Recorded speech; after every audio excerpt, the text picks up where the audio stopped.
Portanto, vamos começar no livro de Malaquias, no capítulo 3, e vou ler apenas os primeiros 3 versículos, onde diz, assim, no versículo 1, Vede, eu envio o meu mensageiro que preparará o caminho diante de mim. De repente virá ao seu templo o Senhor, a quem buscais, o mensageiro da aliança, a quem desejais. Ele vem, diz o Senhor dos Exércitos. Mas quem suportará o dia da sua vinda? Uma importante pergunta. Quem suportará o dia da sua vinda e quem subsistirá quando ele aparecer? Porque ele é como o fogo do ourives e como o sabão dos lavandeiros. O livro de Malaquias é o último livro do Velho Testamento. É antes do Mateus. Versículo 3. Assentar-se-á como fundidor e purificador de prata. Purificará os filhos de Levi e os refinará como ouro e como prata. Então eles trarão ao Senhor ofertas em retidão. Ora, isto assim fora do contexto do livro, fica assim um pouco abstrato.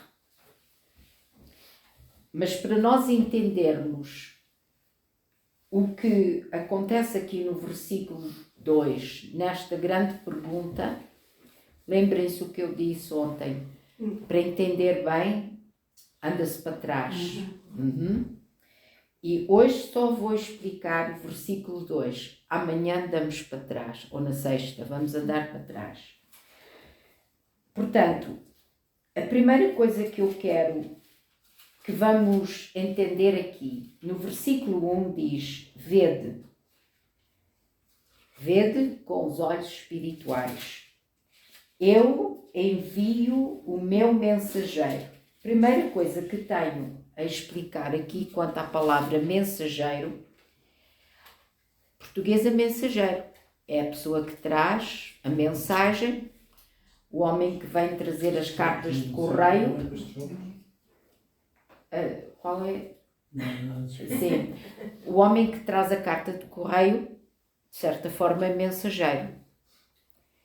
Só que no hebraico, esta palavra de mensageiro mostra a importância não só da pessoa que traz a mensagem, mas a mensagem em si. Por exemplo, no mundo político, se queremos mandar uma mensagem, por exemplo, ao Putin, não é com o homem do correio que a mensagem vai. Tem que ser por um delegado, um deputado do Estado, alguém que tem o poderio do Estado para ir entregar uma mensagem. Essa palavra no hebraico é a palavra malak. Essa palavra malak tanto pode ser traduzida como mensageiro, como anjo. Muitas vezes, onde aparece no Velho Testamento a palavra malak, é o anjo que vem. Ora, o anjo vem cheio do poder de Deus. O anjo tem sobre ele a autoridade do poder de Deus.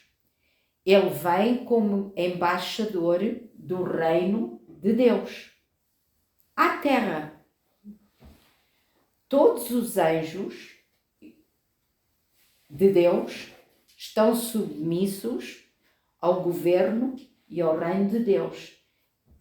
E nessa parte eles são mensageiros de Deus e é a palavra malak. Mas a palavra malak não é só restrita para os anjos. é também para os homens que vêm com a mensagem de Deus. E então, profetas que vêm com o recado de Deus, que têm a capacidade de carregar o manto que eu falava ontem do governo, o principado que está sobre os ombros de Cristo, homens e mulheres que carregam o principado de Cristo sobre seus ombros, levam a mensagem do reino. E neste caso, é esse o mensageiro, aquele que vem com uma mensagem em autoridade de Deus, não é autoridade própria. A autoridade não se mede no volume da voz. A autoridade mede-se no poder de Deus, naquilo, na mensagem, na palavra em si que é entregue. E quando diz aqui, envio o meu mensageiro, no capítulo 1, no versículo 1, é essa a palavra que diz um oráculo, a palavra do Senhor a Israel, por intermédio de Malaquias, e o que Malaquias vem fazer é entregar esta mensagem, que não é um recado qualquer, é um oráculo. É, portanto, uma mensagem profética, é uma mensagem que vem cheia do poder, do domínio de Deus. Agora vamos voltar ao capítulo 3, onde diz: eu envio o meu mensageiro que preparará o caminho diante de mim. De repente virá ao seu tempo o Senhor, a quem buscais, o mensageiro da aliança, a quem desejais. Ele vem, diz o Senhor dos Exércitos. Aqui é uma profecia acerca de quem é o mensageiro de Deus, o maior de todos eles, Jesus, o próprio. Em Isaías, no capítulo 42, no versículo 19, não precisam de ir lá, eu leio no instante para não tomarmos muito tempo, onde diz lá: quem é cego, senão o meu servo? Aí a palavra servo, no hebraico, é abad, ou surdo, como o meu mensageiro, a quem envio. Isaías aqui está a falar, é uma profecia quanto a Jesus. E o que é que ele está a dizer? É que, e quem é cego como o meu amigo e cego como o meu servo do Senhor? O que isto quer dizer? Jesus foi o servo perfeito, como servo do Deus vivo, ele fez tudo em obediência. E também foi mensageiro surdo. Ele não ouviu mais nada, só ouvia a voz do Pai. Quer dizer, ele não se distraía, ele não voltava os seus olhos para mais nada. Ele estava em sintonia perfeita com o Pai. E mediante essa sintonia que ele tinha com o Pai, ele foi o mensageiro perfeito. E a mensagem dele tem autoridade até o dia de hoje. É uma mensagem que transforma as vidas. E como eu ontem expliquei, não é uma mensagem filosófica. É o manifesto do reino de Deus. Mateus 5-7, como eu disse, ele subiu ao monte e ali ele, durante aquele tempo, aqueles capítulos, tudo que ele ali pregou, foi o manifesto político do reino de Deus. As pessoas nunca pensam que Jesus foi isso que ele fez. Veio falar do mandato de Deus na terra e deu o manifesto do reino de Deus, de uma forma política. Até aqui vocês ouviram assim, mas eu vos digo. Porquê? Porque tudo o que o reino de Deus vai ser contrário àquilo que o reino dos homens tem sido. O reino de Deus não é regido pelo entendimento humano. O entendimento humano tem que ser regido pelo reino de Deus. E é isto que nós vamos ver no versículo 2. Porque diz assim: quem suportará o dia da sua vinda? E quem subsistirá quando ele aparecer? Porque ele é como o fogo de ourives e como o sabão dos lavandeiros. Agora eu vou entrar nos pormenores, um pouco só sobre o fogo de ourives, mas depois nos pormenores do que vem a ser o sabão de lavandeiros. Não é o sabão verde que faz a roupa branca. Não é esse o sabão. Não é uma metáfora. No hebraico, as palavras usadas aqui e a técnica de branquear o linho naqueles dias é muito elucidativa. E é nisso que eu vou explicar que nós vamos entender coisas que não estão abertas no texto, mas quando entendemos do que é que Malaquias estava a falar, vamos entender a mensagem, que hoje em dia está perdida, não é? Hoje em dia aquela arte, que eu já vou explicar qual era a arte, graças a Deus que já não se usa. Hoje em dia, se precisamos de branquear algo, há lixívia e é barata. Mas naqueles tempos não era assim. Ok? E, portanto, porque diz assim, porque ele é como o fogo do ourives. O que é que acontece quando o ourives vai forjar uma joia?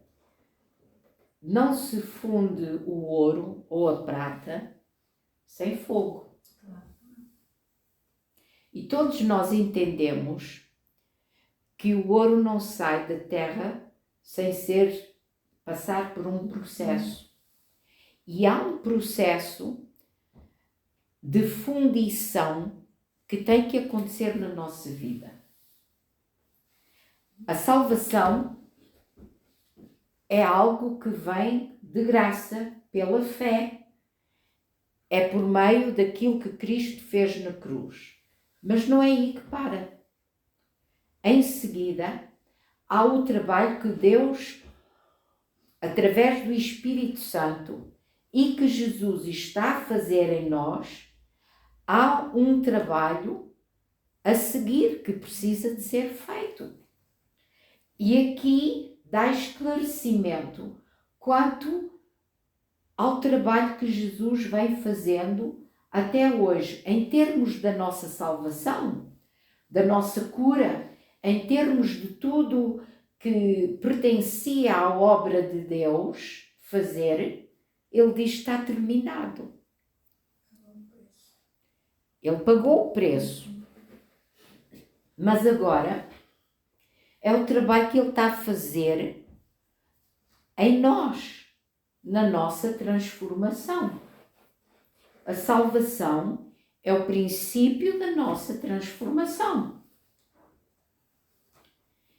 E o fim da nossa transformação, para aqueles que estarão vivos quando for a vinda de Cristo, a Bíblia diz que num abrir e fechar de olhos serão transformados. E nós sabemos que isso vai acontecer pelo poder do Espírito Santo. Ora, é necessário nós estarmos em sintonia com o Espírito Santo para que haja essa transformação. Não é uma pessoa que não está em sintonia, que anda em desobediência.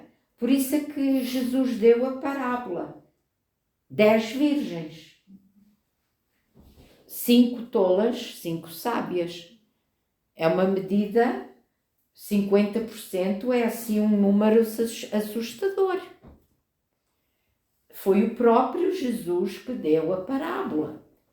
E não é para nós agora andarmos a pensar, mas será que ela é tola? Ou andarmos a medir uns aos outros? Não. Para nós vermos a nós mesmos. Como é que eu estou em questão de óleo? Foi o que Jesus falou. Todas eram virgens. O que quer dizer que todas estavam apartadas do mal, não é? Mas 5 não tinham o óleo para o trajeto no tempo de escuridão. E Jesus já avisou. Está escrito, estamos avisados. E no último livro do Velho Testamento há aqui um grande aviso. Quem suportará o dia da sua vida? Quem subsistirá quando ele aparecer? Noutras palavras, quem vai ficar de pé? Porque ele é como fogo do ourives e como sabão dos lavandeiros. Bom, o que acontece no fogo do ourives? Há um forjar. Agora vamos ver a palavra. O que é que a palavra diz? Em 1 de Coríntios, não é? No capítulo 3, versículo 13, eu vou ler um instante. Isto é só para mencionar, porque há muitas provas. Qual é o trabalho do fogo do Espírito Santo na nossa vida? Eu só estou a dar uns exemplos para nós entendermos. Diz assim: e a obra de cada um se manifestará, porque o dia, que é o dia do Senhor, a demonstrará, pelo fogo será revelada. E o fogo provará qual seja a obra de cada um. Portanto, tudo o que temos feito na terra, quando nós nos apresentarmos perante Deus, vai ser passado pelo fogo. E mais à frente diz as coisas que o fogo não consegue queimar. O fogo não queima nem ouro, nem prata, forja, mas palha e o resto vai-se. Esse é um aspecto. Um outro aspecto, vamos ver em 1 de Pedro, que fala sobre o fogo, no capítulo 1 e no versículo 7, onde diz: essas provações são para que a prova da vossa fé, muito mais preciosa do que o ouro que perece, embora provado pelo fogo, redunde para louvor, glória e honra na revelação de Jesus Cristo. Portanto, as situações na nossa vida às quais nós chamamos provações são prova da vossa fé. Conforme nós enfrentamos as provações, a prova da nossa fé é vivificada, é reforçada. É na provação que a prova da fé é manifestada, porque a perspectiva com que nós encaramos as coisas está à vista. Uma pessoa pode ficar cheia de medo, cheia de angústia, em pânico, ou pode fazer o que a gente fez no princípio da noite. Não sabemos os detalhes do que aconteceu na queda, mas já está nas mãos de Deus. Já fizemos guerra espiritual, já declaramos a bênção de Deus sobre a situação. Isto é reinar com Cristo. Não estamos em ansiedade. A nossa postura é de reinar com Cristo. E isso é ser cristão. Ora, mais um versículo sobre o fogo. Mateus 3, 11.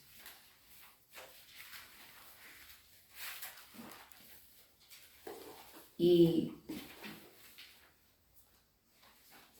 aqui nós vemos o João Batista, que ele pregava uma mensagem de arrependimento de pecado. Eu mencionei isto ontem também. E no versículo 11, portanto, Mateus 3, 11, diz assim: Eu vos batizo com água para arrependimento, mas após mim vem aquele que é mais poderoso do que eu, cujas sandálias não sou digno de levar. Ele vos batizará com o Espírito Santo e com fogo. Mais uma vez, mais uma prova que não é só o batismo no Espírito Santo, que o batismo no Espírito Santo vai trazer muita coisa à nossa vida, inclusive os dons do Espírito, o fruto do Espírito, o fogo do Espírito, é aquilo que nos vai forjar. Notem bem, Deus quer fazer de nós instrumentos. E esses instrumentos na sua mão não são forjados no intelecto, são forjados no fogo do Espírito. Todo o trabalho do poder de Deus e do avivamento é feito com duas coisas, e esta noite eu vou explicar essas duas coisas.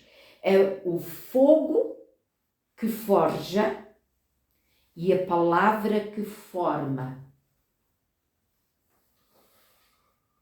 As duas coisas têm que estar juntas, e quando elas fluem juntas, o poder de Deus está em ação e o rio vai fluir.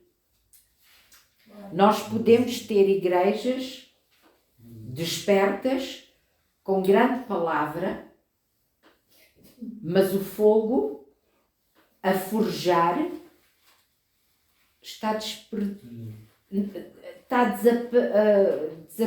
as pessoas não se apercebem disso porque não entendem o ministério do Espírito Santo como um ministério que os vai moldar. Pensam, eu já estou salvo, já tenho uma vida limpa, já tenho uma vida moral, já não me falta nada. E ser instrumento na mão de Deus? Ok? Quando a Bíblia diz que Ele é Senhor dos exércitos, qual é as armas que Ele tem? ele tem a espada do Espírito. E essa espada sai de onde? Na Bíblia diz lá de onde é que a espada sai dele. Onde é que está a sair essa espada? Sai-lhe da boca. A espada do Espírito sai-lhe da boca. E nós precisamos de ser forjados pelo Espírito para que a nossa boca seja o instrumento pelo qual a espada do Espírito sai. E quando essa espada do Espírito sai, que já da nossa boca não sai água misturada, da nossa boca já não sai o que saía de antes, o que sai da nossa boca é o que já foi forjado pelo Espírito. Quando isso acontece, nós não somos apenas servos, já somos malak. Já se vê em nós a autoridade do reino. Nessa capacidade, vamos em serviço, mas não somos criados. O criado não sabe nada, pois não? Sabe alguma coisa do patrão? Deus é patrão? Não, é Senhor. Mas muitos o tratam como se fosse patrão. Senhor, o que é que tu queres que eu faça? E ele está à espera. Vamos lá ver quando é que a tua inteligência, o teu discernimento cresce, porque mesmo nós vemos isso. Paulo diz, há tanto tempo já deviam de ser doutores e ainda andam a beber leitinho. Temos que crescer espiritualmente. E a situação do crescimento, como é que se faz? No ginásio? É na vivência. É na vivência. É nas provações que vêm à nossa vida, que são as oportunidades de nós aplicarmos a palavra. Ainda há pouco eu falava com uma pessoa que dizia, mas eu quero mais do poder de Deus. E eu disse, e como é que se adquire o poder de Deus? Não sei, talvez seja mais unção.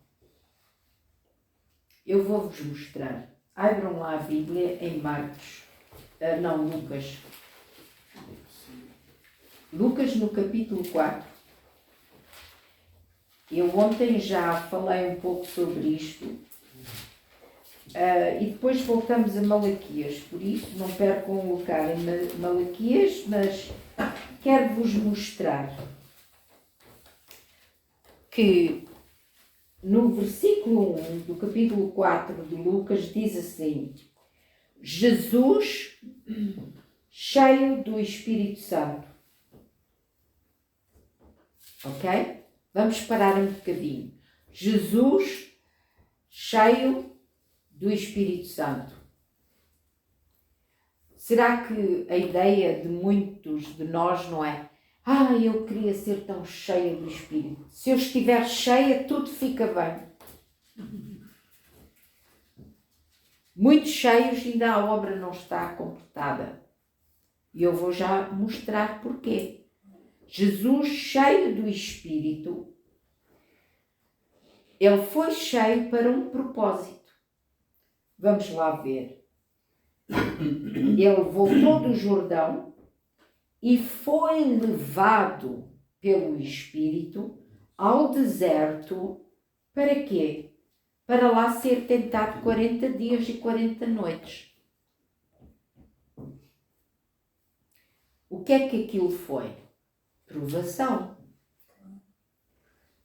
No fim, como é que ele ganhou cada batalha? Tudo o que o diabo veio dizer, ele sempre respondeu. Está escrito. ok? Com que ele ganhou a batalha? Está escrito. Ora, se Jesus teve que enfrentar a batalha, não é nós estarmos cheios do Espírito que nos isenta da batalha. Não é cheio que transforma. É a primeira coisa que temos que entender. O que transforma é, na batalha, lutar com está escrito. O está escrito é a espada que sai da boca. É o fogo que põe o inimigo a andar.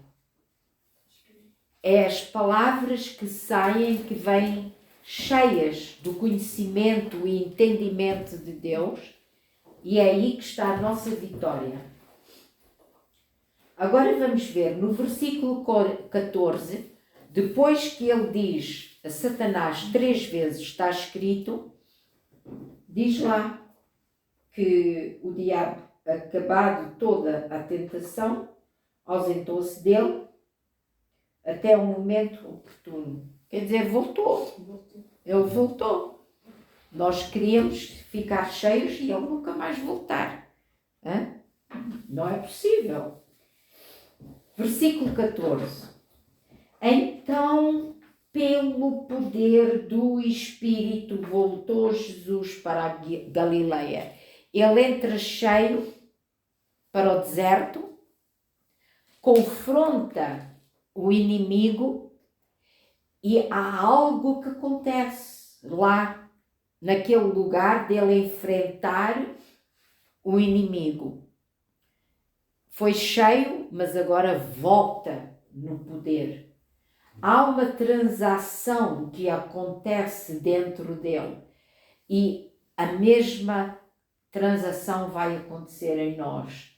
Em cada situação que nós confrontamos e enfrentamos e usamos a palavra, já fica a glória de Deus registada em nós e o poder de Deus registado em nós. Como é que nós crescemos no poder de Deus? Da mesma forma que Jesus cresceu em poder. Ele tinha o favor de Deus. Ele estava cheio, mas ele não fez um milagre enquanto não ficou cheio do poder. E como é que ele ficou cheio? Quando enfrentou o inimigo. Aí já não foi apenas cheio, mas comprovado. Estava comprovada a fé, foi o que diz lá em Pedro. A fé posta à prova, dá prova do poder de Deus, e quando há o poder de Deus, está ali a prova, a ação de graças, louvores a Deus. Porquê? Porque foi Ele que fez, não fomos nós. O poder é dele, não é nosso. Portanto, na questão de ser forjado, é essa. Ele, como diz no versículo 2, capítulo 3, de Malaquias, porque ele é como o fogo de ourives. Nenhum de nós escapa ao processo de ser forjado, porque apenas dessa maneira vamos ser instrumentos. E Deus forja a cada um de nós de uma forma diferente, porque somos todos instrumentos diferentes. O instrumento não tem nada a ver com os dons.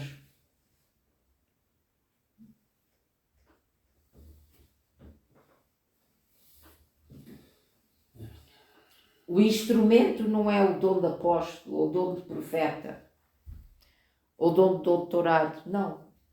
Ser forjado em um instrumento requer a nossa obediência e ceder a Deus de coração e de alma. E qual é o melhor instrumento? É um instrumento necessário para a obra que se apresenta no momento. Por exemplo, quando temos um problema com um pneu, não é a faca da cozinha que vai ajudar, ok? O instrumento melhor é o que é preciso para o momento. E Deus nos faz adequados para os momentos que se apresentam na nossa vida. Amém. Portanto, eu não sou um instrumento apostólico ou profético. Isso é o dom que Deus utiliza uma pessoa à outra, mas o instrumento é a forma como Deus vem trabalhar numa determinada situação. Quando eu orei antes, a avó está a ser um instrumento de Deus naquele momento, onde a avó está. Porquê? Porque a avó está com paz.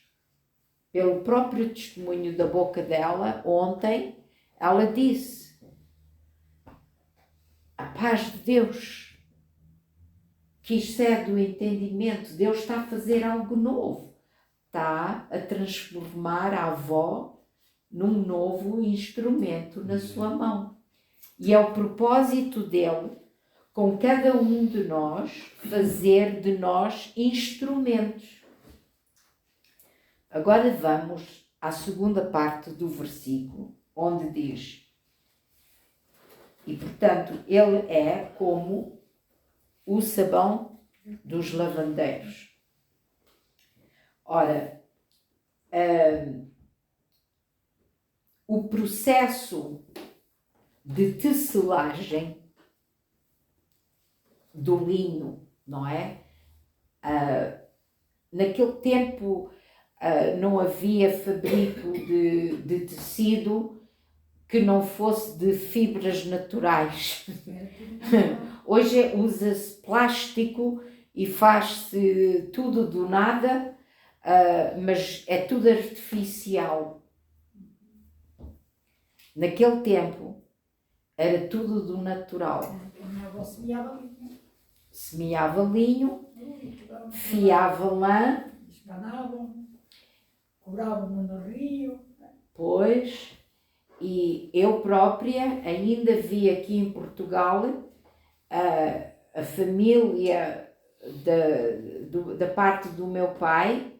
Eu lembro-me de ter visto alguém da família a fazer os fios, a tecelagem. A minha avó tinha tear para tecer.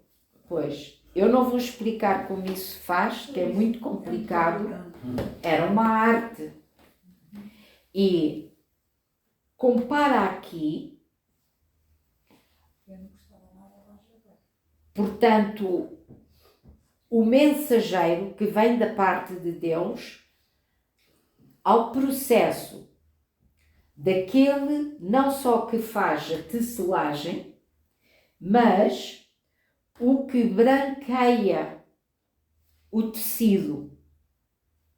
É o que se trata aqui. E eu vou explicar a profundo o porquê de comparar o trabalho do Messias, porque para os judeus dizer o mensageiro Malach, imediatamente eles entendiam: este vai ser o trabalho do Messias, porque o Messias não vem como um embaixador, ele é rei, Messias e rei, Cristo ungido, o que é rei. Eles entendiam, ele vem para reinar, só que ele veio primeiro como Salvador e eles não entendiam o processo. Ele não veio para reinar naquela altura, ele virá para reinar, o Messias. E quem é que vai aguentar quando ele aparecer? Porquê? porque ele vem para reinar em tudo o que tem a ver com a purificação, o reinado de Deus purificado, santo, nada estará imundo. Ele vai pôr tudo em ordem. E por isso, quem é que conseguirá ficar de pé quando ele vier pôr tudo em ordem? E neste processo do sabão, eu vou explicar como é que eles faziam naquela altura. Que isto foi escrito 400 anos antes de Cristo. E até ao ano 1500, já da nossa era, após Cristo, ainda na Inglaterra, não sei aqui em Portugal, mas ainda na Inglaterra se praticava a arte que eu vou explicar agora. E vão ficar assim um pouco impressionados, porque eu fiquei, como é que... Mas, coisas naturais. Primeira coisa que quero que entendam. A ovelha dá lã, não é? Depois tosquiam e as glândulas sebáceas da ovelha deitam aquela gordura que fica na lã. Passa-se para a lã. Não se vê, mas a gordura do animal está lá na lã. E para fiar aquilo e tirar,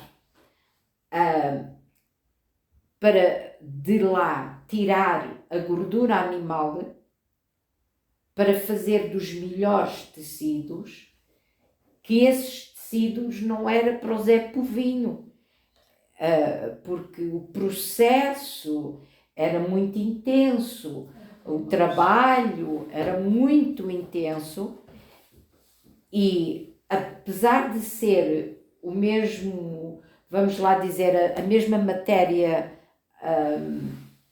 bruta, o produto bruto, o que se fazia assim à pressa e que não era aprimorado, viviam os pobres com um tecido áspero, respirava, passava o ar, não é? Mas os reis, os abades, os nobres, era a primícia daquela lã e feita em tecido caríssimo. Só que o processo de fazer aquele trabalho, como disse, aqui não sei, mas na Inglaterra, eu fui investigar e ri-me muito, porque vamos ver se eu consigo dizer isto sem me rir outra vez. O sabão era feito desta forma. Coletavam a urina da aldeia durante uns 15 dias e tinham que deixar a urina da aldeia apodrecer. E era dali que saía o amoníaco, porque naquela altura não tinham a química. Era dali que iam buscar os ácidos que precisavam e juntavam àquele líquido decomposto, que já agora era urina decomposta, tinha nitrato, etc., que eles ajuntavam potássio e na parte em Israel tinha lama, um lodo perto do mar Morto, e era dali que eles faziam aquela pasta para depois branquear a roupa, o tecido que faziam. Mas vão ver que não era só o sabão que era o processo.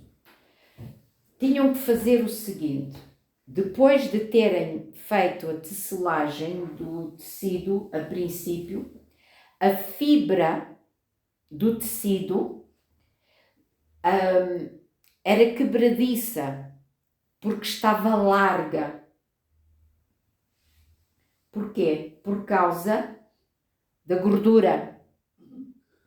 E daí é que era necessário a função do amoníaco para remover do tecido a gordura. E o que é que eles faziam? Depois do tecido pronto, se fosse tentar cortar ou fazer qualquer coisa, porque a fibra não estava tesa, rasgava-se.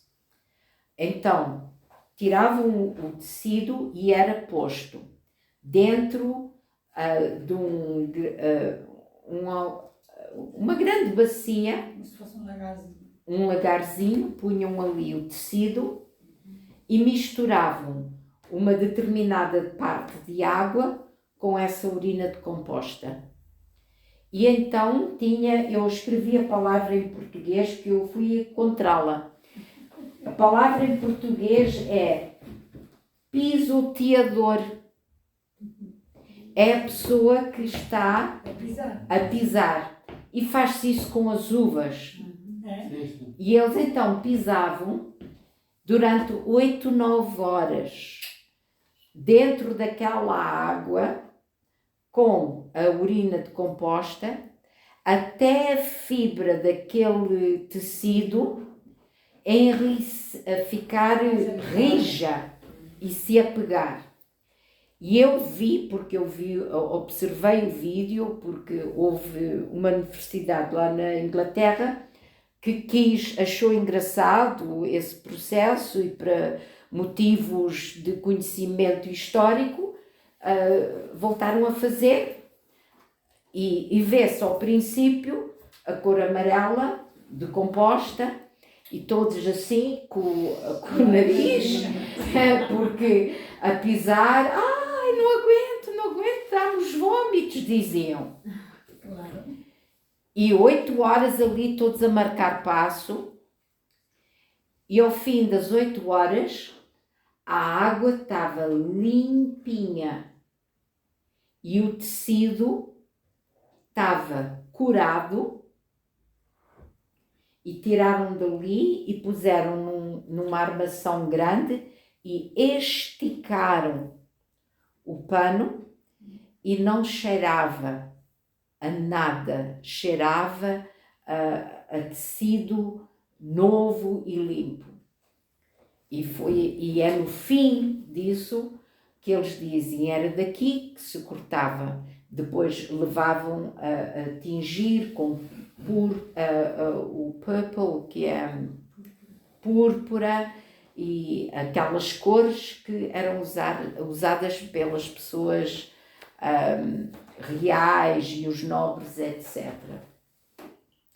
Agora vamos entender o que é que aquela urina decomposta, quais são as químicas que estão lá.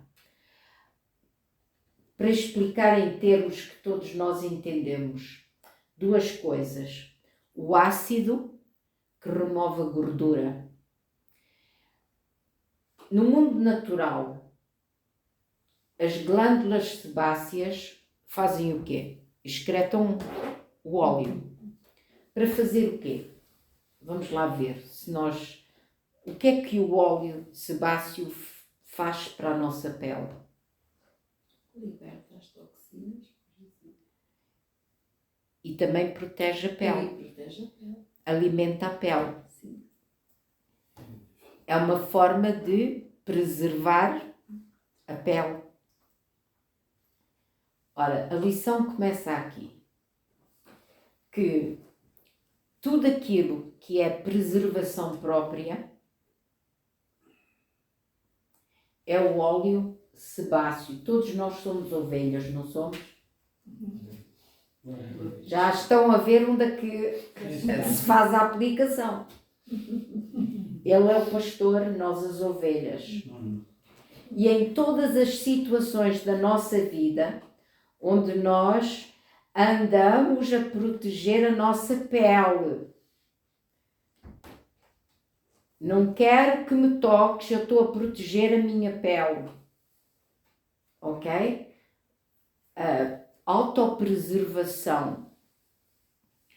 O que é que as provações na vida fazem se não tocar nas partes onde a gente diz não toques aí? Nós queremos nos preservar à custa de não deixar Deus trabalhar. É verdade ou não? Dói, não dói? Mas qual de nós é que deixou de ir ao médico porque dói? Por isso é que eu me rio. Dói menos quando a gente se ri. É verdade. É a realidade. E o processo do pisoteador vir à nossa vida, estar ali a pisar o tecido, custa muito. Mas é nesse processo que Deus faz uma obra maravilhosa na nossa vida. É nesse processo, e eu vou-vos mostrar, nós já estamos salvos, mas as vestes resplandecentes é um outro assunto. Lá, e eu vou ler o versículo daqui a pouco, em Apocalipse, onde diz que a noiva se apronta. Então a se atavia. Porquê? Qual é o trabalho que a noiva precisa de fazer?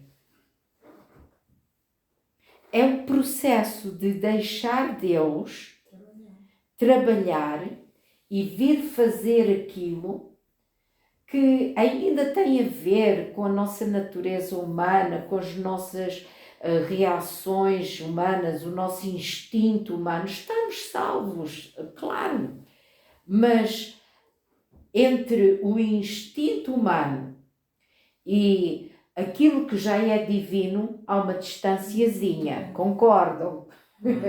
E entre o ponto A e o ponto B, há o sabão do lavandeiro que se chama Jesus, e o próprio Jesus disse aos discípulos, em João, no capítulo 5, vós já estáis limpos, com quê? Pela palavra.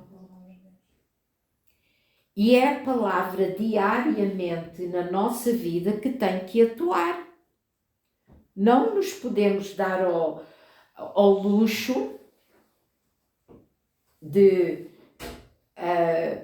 esta situação está comigo. Eu resolvo isto da minha maneira. Não. Especialmente quando nos toca na pele é quando custa mais. E depois aquela coisa do ego e do orgulhozinho, não é? Que todos nós até ao fim da nossa vida vai se levantar. É só quando já estamos mortos mesmo que acaba. Mas há duas maneiras de morrer. Há a maneira que o apóstolo Paulo adotou, dizer, eu já estou crucificado com Cristo, agora já não vivo eu mais, mas vive Cristo em mim. É morrer antes de deixar de respirar. E custa menos do que a pessoa andar a viver na tensão de dois mundos. Na tensão do reino de Deus e na tensão do mundo. Porque, ora, eu quero fazer a vontade de Deus, mas o mundo está a puxar-me e custa-me, porque se eu fizer aquilo que o mundo está a puxar de mim, vou pagar um preço. Se eu faço aquilo que Deus quer, eu pago um preço no mundo. A verdade é que o preço do mundo é sempre mais caro do que o preço com Deus. Nós nunca deixamos nada para trás, que a compensação de Deus não é maior. É sempre assim. Ora, porquê que o sabão do lavadeiro tem que ser usado. É uma coisa muito lógica.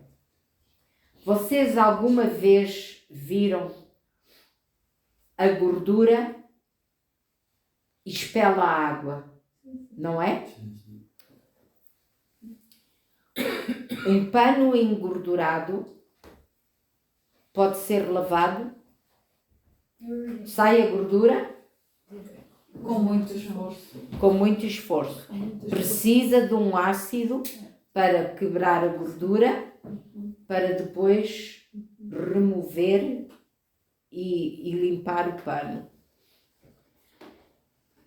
E toda aquela proteção que nós temos à nossa pele, o meu eu, autoproteção, não é? É Deus que é o nosso protetor. É Ele que é o nosso defensor. E sempre que nós queremos nos proteger a nós mesmos e não deixamos a mão de Deus fazer o que é a mão de Deus que precisa de fazer, não. Aqui ninguém entra, nem tu, Senhor. Aqui é o meu espaço. Há um problema. A gordura da ovelha não permite a água do rio de Deus passar. Queremos o refrigério do rio de Deus, mas a gordura expele. E o que acontece é a alma da ovelha fica muito seca.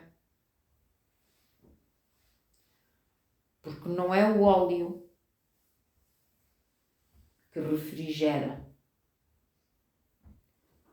é a água. Ninguém com sede bebe óleo. É a água que se bebe. Tudo isso é o processo em que Deus precisa de tirar de nós aquela autossuficiência e agora está-me a faltar a palavra em português, onde que nós queremos ter o autorio próprio. Não há autorio próprio e autoridade. A autoridade vem de Deus e nós não podemos ter autorio próprio e andar na autoridade de Deus. Na autoridade de Deus andamos quando já nos rendemos. E isto são lições básicas do modo de vida. Em Salmos 66, no versículo 12. Salmos 66, versículo 12. Notem bem que aqui o salmista, ele próprio passa pelo processo que eu estou aqui a falar. E diz ele no versículo 12, Salmos 66, 12, fizeste, falando de Deus, fizeste com que os homens cavalgassem sobre as nossas cabeças. É a mesma coisa que ter o pisoteador a passar por cima de nós. Passamos pelo fogo e pela água, mas nos trouxeste a um lugar de abundância. No hebraico, essa palavra trouxeste-nos a um espaço amplo, trouxeste-nos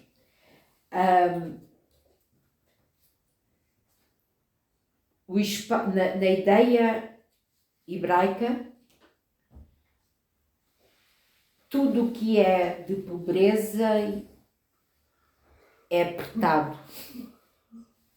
Tudo o que tem a ver com abundância, a bênção, é um espaço grande.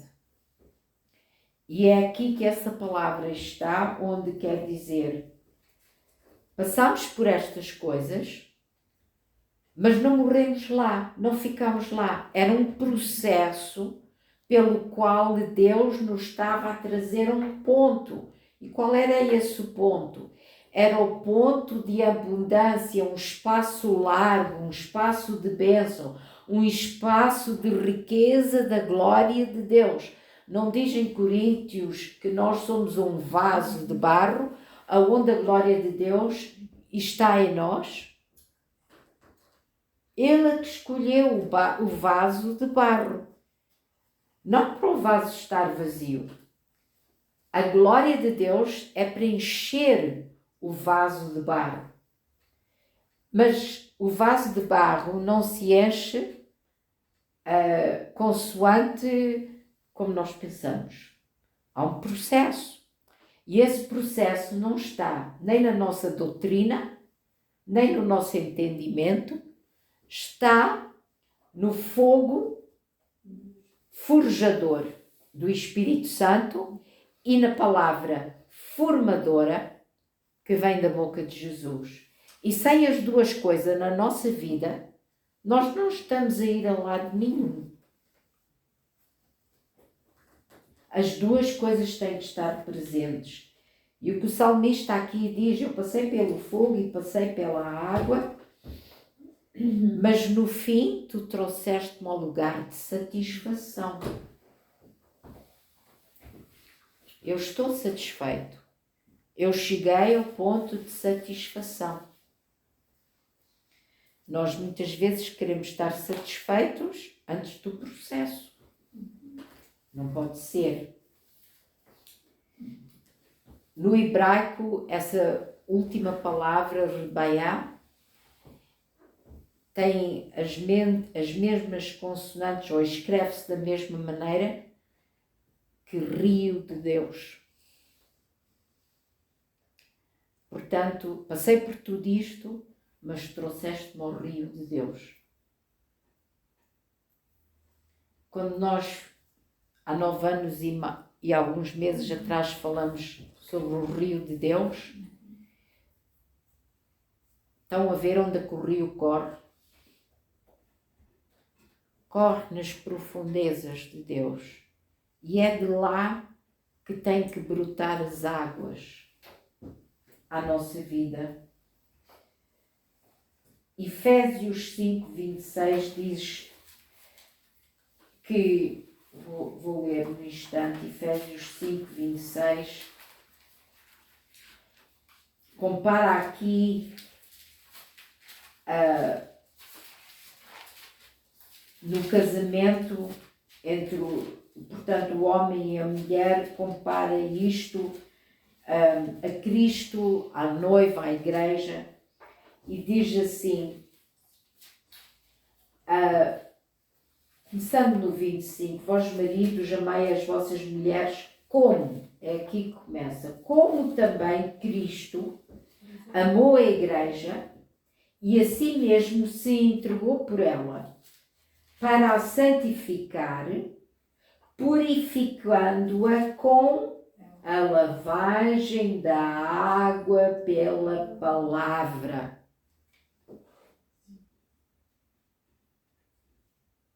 A lavagem da água pela palavra. Sem a palavra, não há lavagem.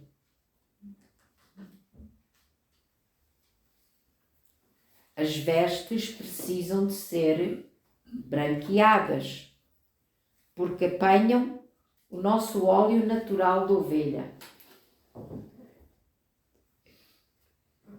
Temos glândulas sebáceas, o que é que vamos fazer? Temos, e quando menos pensávamos, olha, lá vai uma gotinha. Está na hora de tomar um banhinho e lavar a roupa. E este processo é para todos nós, até ao fim. E porquê é que é importante? Porque a noiva tem que se preparar. vestes brancas, não é? E não é só as vestes, e eu vou já dar o versículo, vamos ler em Apocalipse, no versículo, no capítulo 19, Apocalipse no capítulo 19,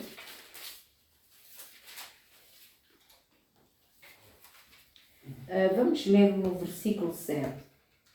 Regozijemo-nos e exultemos e demos-lhe a glória, pois são chegadas as bodas do Cordeiro e já a sua noiva se aprontou. O processo de se aprontar indica que temos que ter motivação para isso. É um processo de preparação, é um processo de comprometimento, de entrega, de interesse. Não podemos andar distraídos, há um compromisso. O noivo já nos deu o anel de noivado.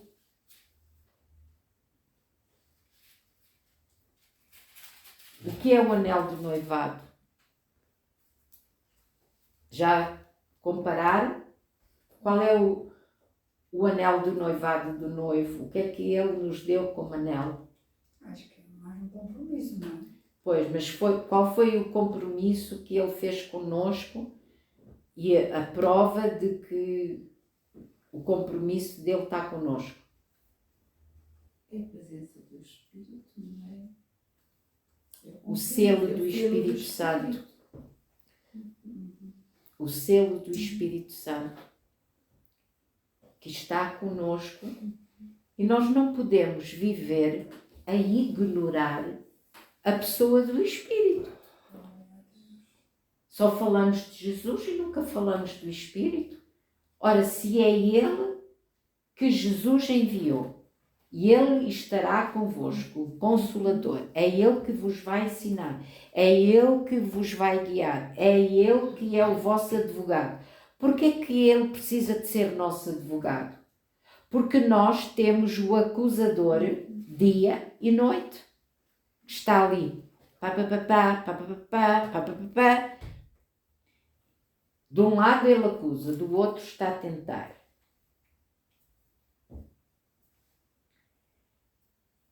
Depois, para de tentar, vem mentir.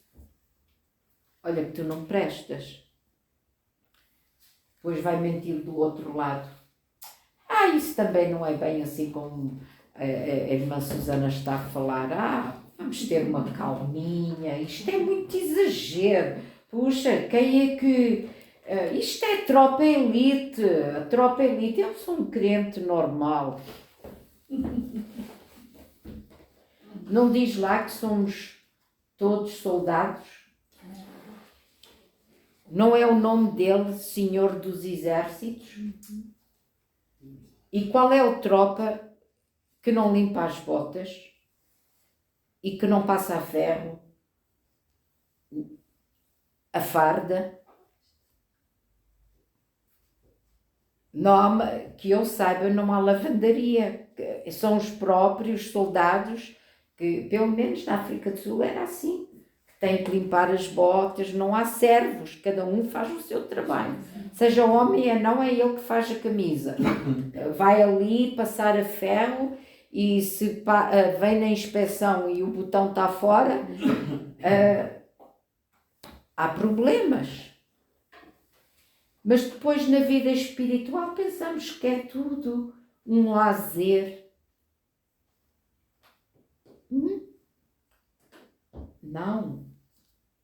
Nós temos que acordar para a realidade.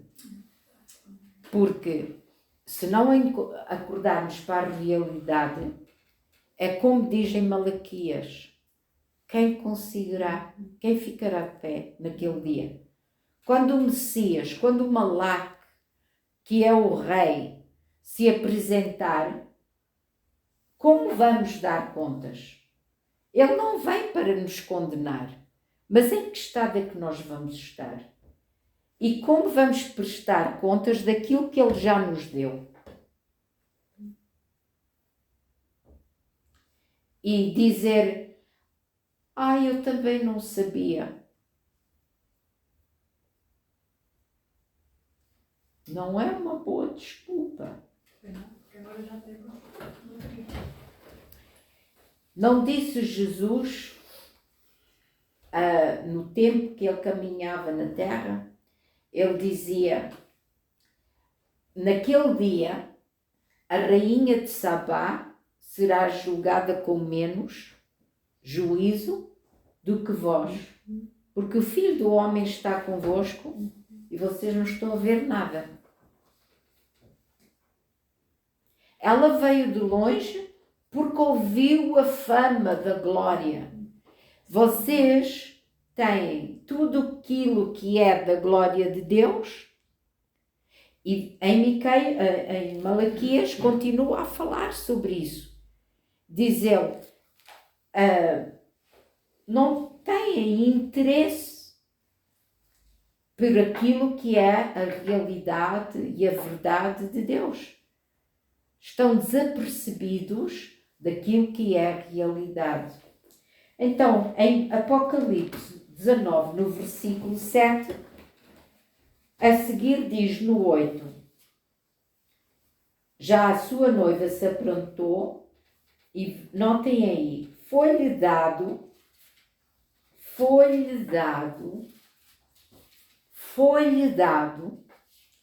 que se vestisse de linho fino, resplandecente e puro. Foi-lhe dado. Há uma dádiva a receber. A seguir diz, o linho fino são os atos de justiça dos santos. Há algo a receber de Deus. As vestes da salvação são-nos dadas, não somos nós que vamos tecer as vestes de salvação. É Deus, Jesus, que nos dá essas vestes. E este processo do linho fino, resplandecente e puro, foi-lhe dado. É um processo que nós temos que receber a graça de Deus na nossa vida para o branqueamento das nossas vestes, não da salvação, do restante. Os atos de justiça. Agora, eu vou-vos mostrar no capítulo 18, uma página antes. Apocalipse 18, falando da Babilónia, que também é a mulher montada numa besta, é a grande prostituta. Nós entendemos que é o sistema deste mundo, ok? Não é, há pessoas que deturpam tudo. O sistema do mundo é o sistema da Babilónia. Não há nenhuma igreja específica que é a Babilónia. Babilónia é o sistema do mundo. Todos entendem o que eu estou a dizer. E porquê que é chamada a grande prostituta? Porque é o sistema deste mundo que ilude as pessoas. É o sistema deste mundo que toma o lugar de Deus na vida das pessoas. É tudo o que o mundo oferece. Por exemplo, em ciência. As pessoas estão mais tidas na ciência médica no que naquilo que Deus pode fazer. Creem mais no poder humano e na ciência humana do que naquilo que Deus fala na sua palavra. nenhum de nós tem qualquer comprovativo que aquilo que se faz no laboratório, que dizem que é feito e que não foram feitos os testes e sabemos que se tomarmos esta pastilha vai tirar a dor de cabeça. Vamos todos à farmácia comprar os comprimidos e não temos qualquer comprovativo que aquilo faz aquilo que está a dizer que vai fazer, mas todos acreditamos. Verdade ou mentira? Qual é o comprovativo que nós temos? Que tudo que eles dizem que aquele remédio fará, que vai fazer mesmo.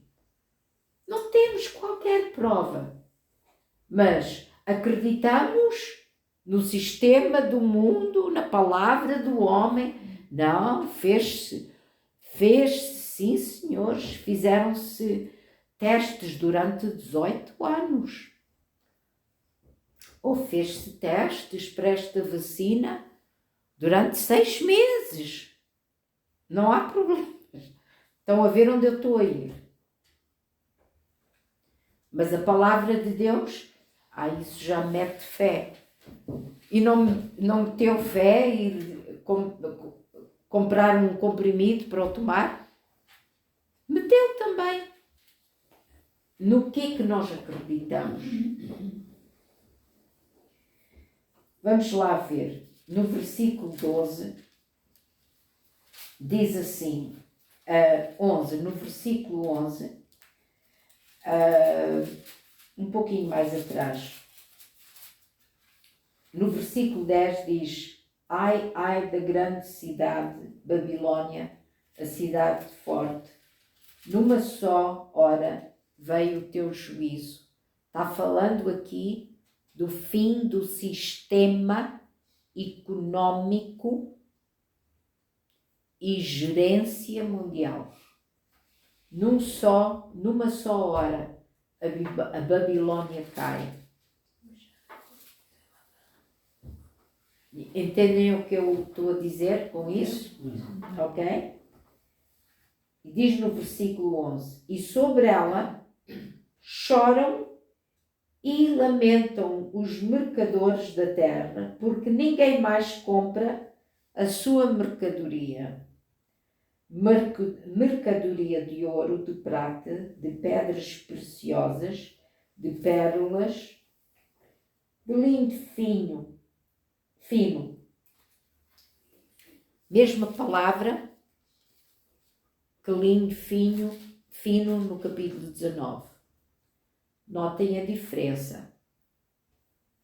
No sistema da Babilônia há linho fino, mas não é resplandecente e puro. O resplandecente e puro implica o processo da dádiva.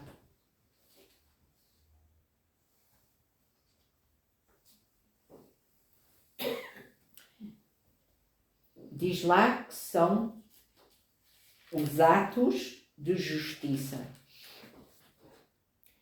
No sistema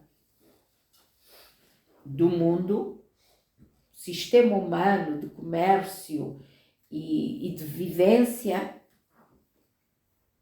mercadoria de ouro é o melhor que o mundo tem: a prata, pedras preciosas, pérolas, púrpura, seda de escarlate, todo o tipo de madeira odorífera e todo o objeto de marfim.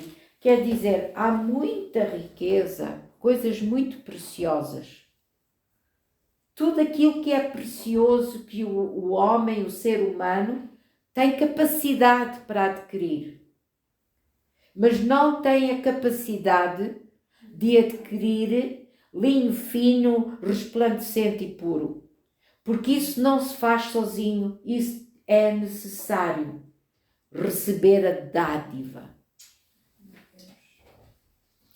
e implica o processo de deixar Deus transformar a nossa vida. Aquele instinto de vou-me proteger a mim própria.